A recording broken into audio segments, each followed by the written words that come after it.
प्यारे प्यारे बच्चों, ये वीडियो बहुत ही ज़्यादा खास है उन स्टूडेंट्स के लिए जिनका सीए का एग्ज़ाम है, खासकर फाउंडेशन का मई के अंदर।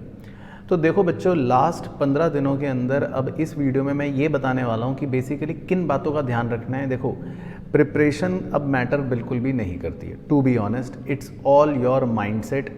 अब सारा खेल जो है माइंडसेट का है। मैं सारी चीज़ें बताने वाला हूँ, देखो आपको इस वीडियो के अंदर कि क्या बातें करनी है, क्या सब्जेक्ट की स्ट्रेटेजी रखनी है और 15 दिनों में किस तरह से पढ़ना है, कितने घंटे पढ़ना है, वो सारी बातें बताऊँगा बहुत खुल के, बिल्कुल दिल से। आप सिर्फ ध्यान से मेरी बात सुनना। देखो, सबसे पहले मैं अकाउंट सब्जेक्ट के बारे में आपको बताता हूँ क्या करना है। बहुत ही सिंपल चीज़ है। अकाउंट्स के अंदर सबसे पहली बात तो ये समझ लो, इस पॉइंट ऑफ टाइम पे आपके 6 क्वेश्चन आते हैं जिसमें आपको एक एक्सटर्नल चॉइस मिलती है, राइट।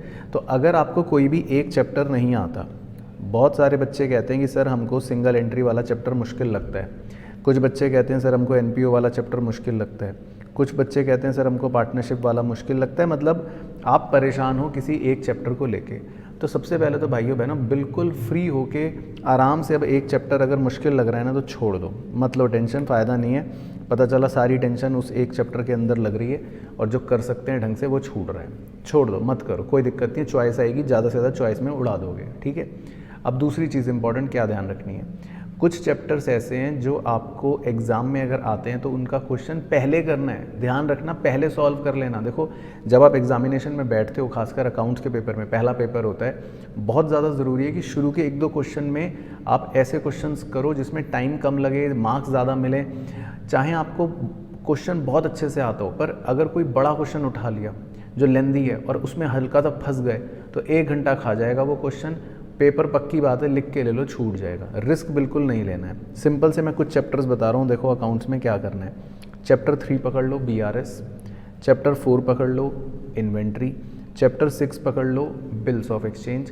ये 3 चैप्टर तो बिल्कुल ऐसे कर लो, घोट के पी जाओ, यानी कि आईसीआई के मॉड्यूल के क्वेश्चन कर लो, अगर पास्ट ईयर करने पास्ट ईयर कर लो, मॉडल टेस्ट पेपर के कर लो, एटलीस्ट कुछ मत करो। मैं तो कह रहा हूँ छोड़ो, आईसीआई के ही क्वेश्चंस 2 बार 4 बार 10 बार ही अच्छे से कर जाओ इन 3 चैप्टरों के। देखो, अगर इन 3 चैप्टरों में से 2 क्वेश्चंस के भी आए, किसी भी क्वेश्चन आए, तो उनको सबसे पहले अटेम्प्ट करना। इसमें ना कोई लेजर बनाना, ना कोई लंबी कैलकुलेशन करनी।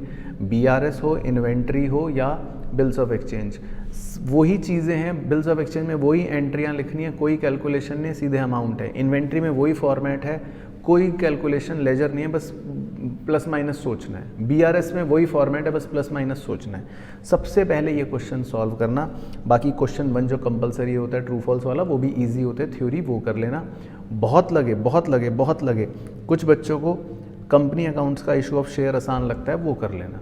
लेकिन कुछ चैप्टर्स बता रहा हूँ जो बिल्कुल भी स्टार्टिंग में नहीं करने, बड़े हैं, लेंदी हैं। सिंगल एंट्री नहीं करना, एनपीओ नहीं करना, पार्टनरशिप जो है वो मत करना स्टार्टिंग में, चाहे इनका क्वेश्चन कितना भी क्यों ना आता हो। इनको थोड़ा सा एंड में करना, क्योंकि इनका कोई क्वेश्चन अगर फंसा, शुरू में ही फंस गया पहला ही क्वेश्चन, तो मुश्किल हो जाएगी, माइंडसेट चलेगा नहीं, बंद हो जाएगा।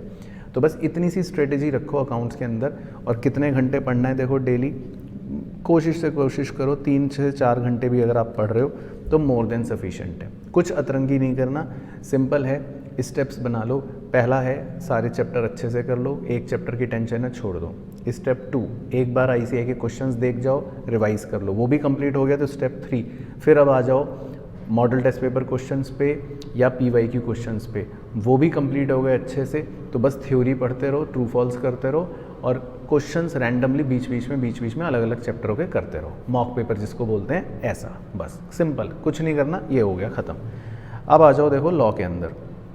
लॉ तो सर बहुत सारे बच्चों का जी का जंजाल बना हुआ है कि सर लॉ में हम क्या करें। तो देखो, लॉ के अंदर आपको very very very very simple चीज़ बता रहा हूँ। पहली चीज़ क्या करनी है, देखो मैं अपने एक्सपीरियंस से बता रहा हूँ, कहीं आप ये सोचो कि मैं कोई लॉ का टीचर हूँ, ना भैया, अपन लॉ के टीचर नहीं है। लॉ की पाठशाला में अमोल सर फुल गाइड करते हैं, लेकिन फिर भी आप मुझसे पूछते हो कि सर आप भी अपना ओपिनियन दो, आपने कैसे पढ़ा था, तो मैं अपना ओपिनियन बता रहा हूँ। देखो, मैंने कुछ नहीं करा था लॉ के अंदर, मैंने 7-8 रीडिंग्स ली थी। रीडिंग का मतलब है ठीक है भाई, पढ़ते रहे पढ़ते रहे। अब बेसिक चीज़ ये है कि अब लास्ट के 15 दिन में आप लॉ में सिर्फ ये देखो कि ज़्यादा से ज़्यादा जो क्वेश्चंस हैं उनका एक्सपोजर लो, ठीक है। क्वेश्चन का एक्सपोजर लेने का मतलब है कि एमटीपी खोल लो, PYQ खोल लो, मॉड्यूल खोल लो, कुछ भी खोलो जहाँ क्वेश्चन आंसर दिखे। प्रोविज़न से ज़्यादा मत पढ़ो। प्रोविज़न तो पढ़ते समय लगेगा कि मुझे सब आता है, सब कुछ समझ गया मैं। हाँ, all agreements are not contract, हाँ सब कुछ आता है भैया, ऑल कॉन्ट्रैक्ट्स आर एग्रीमेंट। लेकिन क्वेश्चन का एक्सपोजर लो, कैसे कैसे क्वेश्चन आए हैं पिछले 2, 3, 4, 5 अटैम्प्टों में, MTP में कैसे हैं, उनके आंसर कैसे लिखने हैं। और अगर लैंग्वेज में प्रॉब्लम आ रही है तो कोशिश करो उसको लर्न करने की, रट लो, ठीक है। तो लॉ में कुछ एक्स्ट्रा एफर्ट नहीं डालो, एफर्ट जो डालो लॉ में वो स्ट्रेटेजिकली डालो कि आपको क्वेश्चन एंड आंसर इस पर फोकस करना है लास्ट के 15 दिन में, ठीक है। प्रोविजंस जो पढ़ लिए। और सबसे इंपॉर्टेंट चीज़, खाली कॉन्ट्रैक्ट एक्ट पे पूरा फोकस मत करना, नहीं तो बच्चे कॉन्ट्रैक्ट एक्ट को ही मान के चलते हैं 80 नंबर का, बाकी सब तो बेकार है। ऐसा कुछ नहीं है, मैं तो कह रहा हूँ रिवर्स ऑर्डर में पढ़ो। ईजी वाले एक्ट्स जो हैं वो पहले पढ़ लो, बड़े एक्ट्स जो हैं चाहे बाद के लिए रखो। और बड़े एक्ट्स में थोड़ी सी ज़्यादा रीडिंग देना, क्योंकि बहुत सारे प्रोविजंस होते हैं, कई बार मिक्सअप हो जाता है, क्वेश्चन पढ़ के फिर समझ नहीं आएगा कि ये किस प्रोविजन से पूछ रहा है, ठीक है ना। तो मेरी सलाह मानो, रीडिंग पे फोकस करो, क्वेश्चंस का एक्सपोजर लो, और बस सिंपल सा है, आंसर लिखते कैसे हैं बेसिक पता होना चाहिए कि क्या फ्लो है आंसर का, इंट्रो कैसे देना है, बॉडी कैसे लिखनी है, कंक्लूड कैसे करना है, एक फ्लो लेकर चलो बस, ठीक है। बाकी प्रैक्टिस करते रहो, सबसे इंपॉर्टेंट है। लॉ में आप 3 से 4 घंटा आप डेली का शेड्यूल रखोगी, दे ही दो, 5 घंटे तक भी दे सकते हो, क्योंकि कई बच्चों में लॉ को प्रॉब्लम रहती है। अब देखो आ जाओ, इकोनॉमिक्स और मैथ्स दोनों आपके MCQ पेपर हैं। पहले तो मैं इसमें ये बता देता हूँ कि क्या करना है, खासकर एग्ज़ाम वाले दिन पर। देखो, सबसे पहली चीज़ ये ध्यान रखो, दोनों MCQ पेपर के अंदर बहुत इंपॉर्टेंट चीज़ बोल रहा हूँ, ध्यान से इसको नोट कर लो, चाहे याद रखना है एग्ज़ाम में, बाद में सच में बता रहा हूँ थैंक्स बोलोगे। आप सिर्फ एग्ज़ाम में एक चीज़ ध्यान रखो, देखो दोनों MCQ पेपर में जब सब 100 क्वेश्चंस आएंगे, है ना, वो मिक्स हैं, कहीं से भी कुछ भी आ जाएगा, तो आपको सबसे पहले 1 से शुरू करना है क्वेश्चन लगातार, 1, 2, 3, 4 देखते रहो। जो क्वेश्चन पहले एकदम इंस्टेंट में, एकदम अंदर से एकदम से इंस्टेंट आंसर आ जाए, बस उन्हें मार्क करो। जिस भी क्वेश्चन को पढ़ के लग रहा है यार ओ ये था, अच्छा ए होगा या पता नहीं, समझ नहीं आ रहा, थोड़ा टाइम लग रहा है, वो छोड़ दो, रिस्क मत लेना, उसको छोड़ दो। तो सबसे पहला स्टेप है कि एक फ्लो में, गो विद फ्लो, एक फ्लो में सीधा जो क्वेश्चन बिल्कुल इंस्टेंटली हिट कर रहे हैं, मान लो क्वेश्चन ने पूछ लिया फादर ऑफ इकोनॉमिक्स, तो अंदर से आंसर निकला एडम स्मिथ, ऑप्शन टिक, पता चल गया, है ना।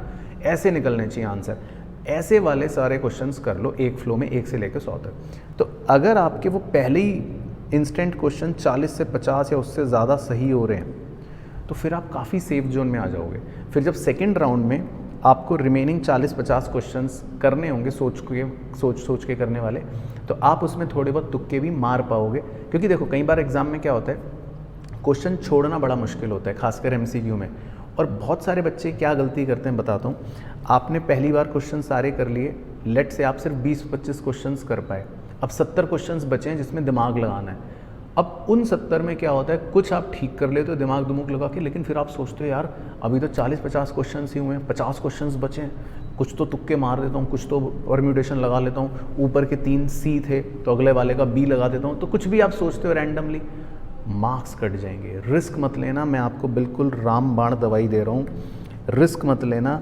अगर आपके पहले अटेम्प्ट में, मतलब फर्स्ट इंस्टेंस में जब आपने क्वेश्चन करे और आप सिर्फ 20-25 क्वेश्चन ही कर पाए या उससे कम कर पाए, तो इसका मतलब बचे हुए 70 क्वेश्चंस में अब आपको रिस्क बिल्कुल नहीं लेना, तुक्के बिल्कुल नहीं मारने। फिर तो आप कैलकुलेटेड बिल्कुल सोच के सिर्फ 30 या 40 क्वेश्चन ही मैक्स और सॉल्व करना, और कोशिश करना बचे हुए 30 क्वेश्चन छोड़ के आओ जो बिल्कुल ही लग रहे हैं यार ये तो श्योर नहीं, तुक्के मत मारना, नहीं तो फंस जाओगे, आपके मार्क्स कट जाएंगे।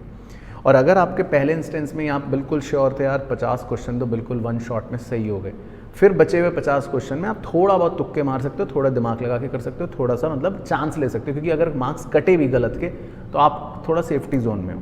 लेकिन मेरी सलाह ये है कि MCQ पेपर में 80 मार्क्स का अटेम्प्ट करो, वो ज़्यादा बेटर है रादर देन सारे करके आओ। और सबसे बड़ी साइकोलॉजी यही होती है कि MCQ के अंदर क्वेश्चन छोड़ना बड़ा मुश्किल होता है, अंदर से मचती है चुलसी की यार मैं कर दूं, टिक लगा देता हूँ, कोई नहीं, एक तुक्का लग गया तो मिल जाएंगे 1 नंबर, नहीं, गलत हो जाता है, सही वाले मार्क्स कम हो जाएंगे, बिल्कुल वो गलती नहीं करनी है। अच्छा, अब पढ़ना कैसे है, तो देखो पहले मैं आपको क्वांटिटेटिव एप्टीट्यूड में बताता हूँ, बहुत सिंपल है। क्वांटिटेटिव एप्टीट्यूड में स्टेप 1 तो है सारे पहले फॉर्मूले जो हैं हर चैप्टर के अच्छे से देख लो। उसके बाद सिर्फ और सिर्फ आपको क्या करना है, क्वेश्चंस की प्रैक्टिस करनी है, वो भी कैलकुलेटर के ऊपर, बस। तो सिंपल सी कहानी है, आपको अमन सर करवाते रहते हैं, उनके साथ भी कर सकते हो, नहीं तो आपको कैलकुलेटेड ट्रिक्स पता है, अपना प्रैक्टिस करो अच्छे से, कोई टेंशन की बात नहीं है। क्वांटिटेटिव एप्टीट्यूड में सिंपल ये स्टेप्स हैं, फॉर्मूले रिवाइज कर लो, क्वेश्चंस की प्रैक्टिस कैलकुलेटर पे करते रहो ताकि आप फास्ट हो जाओ, ठीक है। सारे क्वेश्चन करो, कोशिश करो कम से कम पेन उठाकर करने पड़े, फास्ट हो जाओगे आप। तो बस ये प्रैक्टिस करनी है।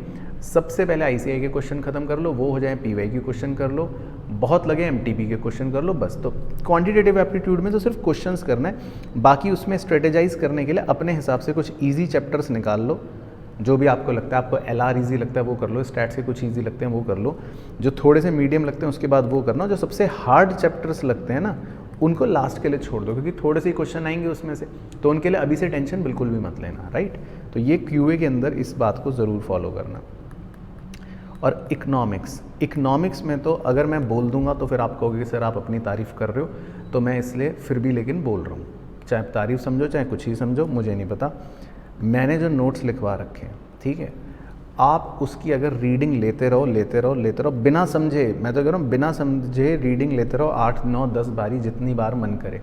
उसमें सारे मैंने हाईलाइटेड पॉइंट्स कर रखे हैं, वो कीवर्ड्स हैं, उठ के सेम क्वेश्चन आएंगे। और अगर मुझ पे भरोसा नहीं है तो सीनियर्स कोई भी देख रहा होगा वो कमेंट करके बता देगा, नहीं तो जिससे तुम्हारा मन करे उससे जाके पूछ लेना कि भैया पराग सर के इकोनॉमिक्स के नोट से मतलब क्वेश्चन डायरेक्टली आए कि नहीं आए, ठीक है। बाकी खुद देख लेना। तो स्टेप 1 है नोट्स की रीडिंग लेनी है, दैट्स इट, कुछ नहीं करना।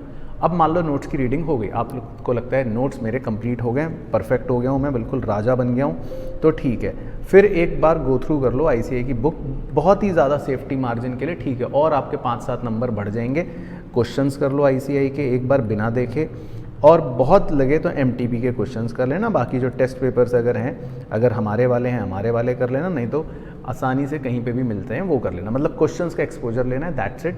लेकिन इकोनॉमिक्स में नोट्स की रीडिंग लेना बहुत ज़रूरी है। और अगर मैं आपको टाइम बताऊं, क्वांटिटेटिव एप्टीट्यूड के लिए डेली अगर आप 3 घंटे भी दे रहे हो तो मोर देन सफिशिएंट है, और इकोनॉमिक्स को तो 2 घंटे भी डेली दे दोगे तो मोर देन सफिशिएंट है। तो कुल मिलाकर 11-12 घंटे का भी इनपुट अगर दे रहे हो चारों सब्जेक्ट्स में अब, तो अच्छा है, बस इतना दो, लेकिन वो क्वालिटी होनी चाहिए। जाने से पहले ये बोल रहा हूँ, जो बहुत इंपॉर्टेंट चीज़ है, आई होप ये वीडियो में आपने कुछ तो इनपुट्स लिए ही होंगे। मैंने सारी बातें बिल्कुल आपको लॉजिकली अपने एक्सपीरियंस से बताई हैं, और सारी बातें बिल्कुल तरीके से वो बताई हैं जो हेल्प करेंगी एग्जामिनेशन में चारों सब्जेक्ट्स को लेकर, ठीक है। अब एक मॉडल आपके मन में क्लियर हो गया, तो मैं लास्ट में जाने से पहले आपको कुछ बहुत ज़रूरी चीज़ बता रहा हूँ, फाइनली वो ज़रूर सुन लेना। सबसे पहली बात तो देखो, सीए जैसे एग्ज़ाम में हमारी परफॉर्मेंस ख़राब होती है डर की वजह से, बहुत ज़्यादा डर लगता है, किसी भी तरह का डर हो, सिलेबस का डर हो बहुत ज़्यादा है, लैंग्वेज का डर हो, सर लिखना नहीं आ रहा, लिख नहीं पा रहे, कोई और डर हो कि सर फेल हो गया तो क्या होगा, कोई और डर हो कि सर पहले फेल हुआ था अब सेकेंड अटेम्प्ट है अब क्या होगा। तो ये फियर ऑफ फेलियर जो है ना, या फियर ऑफ एनीथिंग, ये सबसे बड़ा हमारा दुश्मन है, सबसे बड़ा। 5 मिनट लो इस वीडियो के ख़त्म होने के बाद, अपने सारे फियर लिख डालो कि भाई मुझे डर लग रहा है कि मैं फेल हो जाऊंगा, मुझे डर लग रहा है ये हो जाएगा, मुझे डर लग रहा है ये हो जाएगा, ये हो जाएगा, ये हो जाएगा। जो भी डर है उन्हें फेस करो और ख़त्म कर दो एक बार में। सोचो कि वर्स्ट क्या होगा, बात ही ख़त्म। तो मैं तो आपको अपना एग्जांपल दे रहा हूँ, मैं तो सिंपल ये सोचता था कि भाई बुरे से बुरा क्या होने वाला है, ठीक है, मैं तो मान रहा हूँ यार चलो मेरे 0 आएंगे, लो बात ही ख़त्म, बस बात ही ख़त्म, टेंशन नहीं है, ठीक है, जो होगा देखा जाएगा। घर वाले 2-4 बातें कहेंगे, पड़ोसी वड़ोसी जो हंसेंगे, दोस्त यार जो भी कहेंगे, ठीक है, अपने को टेंशन नहीं है, वर्स्ट सोच लिया। एक बार ये डर ख़त्म हो गया, अब बात आगे की है। आगे अपने को ये सोचना है कि ठीक है, एग्ज़ाम में 15 दिन बचे हैं, मैं अपने प्रोसेस पे स्टिक रहूँगा, मेरा जो प्रोसेस है उसको फॉलो करूँगा। रिज़ल्ट अब जो आएगा, मैंने पहले ही वर्स्ट सोच रखा है, अब इससे ऊपर आएगा तो बोनस है, ठीक है। तो फियर हटक गया तो आप आधे परफॉर्म बेटर वैसे ही कर लोगे। दूसरी इंपॉर्टेंट चीज़, कंपेयर बिल्कुल नहीं करना है आपको, बातचीत बिल्कुल बंद कर दो दोस्तों से, यारों से, इधर उधर। ये भी बहुत आपको परेशान करेगी चीज़, देखो, क्योंकि हर बच्चा अलग है, हर बच्चे की तैयारी का तरीका अलग है, हर बच्चे की तैयारी का लेवल अलग है। जैसे ही आपने अपने दोस्त से पूछा कि भाई तेरा कितना हो गया, बस समझ लो आप कुएं में कूदने की तैयारी कर रहे हो। वो झूठ भी बता सकता है, वो सच भी बता सकता है, चाहे कितना पक्का दोस्त क्यों ना हो। देखो, ये कॉम्पिटिटिव एग्ज़ाम ऐसी चीज़ है, ये दुनिया ऐसी चीज़ है, कितना पक्का दोस्त क्यों ना हो, यहाँ कोई आपका दोस्त नहीं है, समझो। हर कोई आपसे बेहतर करने के लिए ही इस कोर्स में आया है। तो किसी से मत पूछो कि भाई तेरा कितना हो गया, वो क्वेश्चन कर लिया या नहीं कर लिया, कुछ नहीं करना। अब अपनी तैयारी पे भरोसा रखो।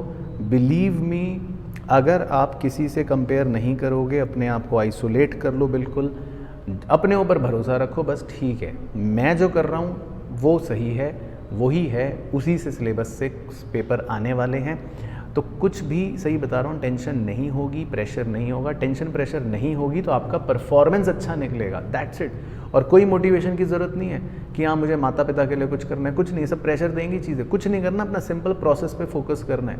प्रोसेस क्या है, 15-20 दिन बचे हैं, अपना पढ़ो, जो मटेरियल है उसी को फॉलो करो, कुछ नया नहीं करना, जो क्वेश्चंस आते हैं उन्हीं को दोबारा देखो, एग्ज़ाम में भी वो ही आएंगे, ठीक है ना। तो it's all about your mindset, ये सारा माइंडसेट का खेल है और कुछ खेल ही नहीं है। चलो ठीक है सर, समझ रहे हैं हम आपकी बात।